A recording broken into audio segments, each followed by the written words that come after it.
5,000 గుడులు కట్టిస్తారట. దళిత కాలనీలలో 5,000 గుడులు కట్టిస్తారట టీటీడీ తరపున. ఏం అవసరం ఉంది అని అడుగుతున్నాం. ఏ దళిత కాలనీ వచ్చి మాకు టీటీడీ గుడులు ఇక్కడ కావాలి అని అడిగారో చంద్రబాబు గారు సమాధానం చెప్పాలి. టీటీడీ పవిత్రమైన గుడే, ఎవరు కాదనటం లేదు. కానీ వాళ్ళకి అధికంగా డబ్బులుంటే డబ్బులతో ప్రజలకు సేవ చేయాలి తప్పితే ఇలా రాజ్యాంగానికి వ్యతిరేకంగా ఆర్ఎస్ఎస్ సిద్ధాంతాన్ని నెత్తినెత్తుకుని దేశమంతా గుడులు కట్టిస్తామనడం చాలా అసలు భావ్యం కాదు అని చెప్తున్నా. అమ్మా, తమరికి కొంచెం బుద్ధి జ్ఞానం ఉందా లేదో ఒకసారి చూసుకోండి. ఎందుకంటే తిరుమల తిరుపతి దేవస్థానం అనేది ఒక హిందూ ధార్మిక సంస్థ. మరి మీరేమో ఆ నిధులు ఎలా వాడతారంటారేంటి?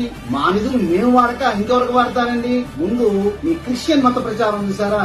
వేల వేల కోట్ల రూపాయలు ముందు సామాన్యులకు అందుబాటులో ఆ ధనాన్ని ఖర్చు పెట్టమని ముందు వారికి డిమాండ్ చేయమ్మా. ఇది మొదటి పని. ప్రజా సంక్షేమ కార్యక్రమం ప్రభుత్వాలు దేనికి ఉంది? పన్నులు కట్టే దేనికి? ప్రజా సంక్షేమం చేయవలసింది ఆ డబ్బుతో. మరి కానీ ఆ డబ్బుల్లో నుంచి చర్చి బాధలకి మూలాలకి నెలలు ఆయన ఇస్తున్నారు కదా, అది ఎందుకు ఇవ్వాలి? ఆ పని దేప్రేస్ మొహంగా ఉన్నా నువ్వు ఎప్పుడైనా చెప్పావా? ప్రశ్నించావా?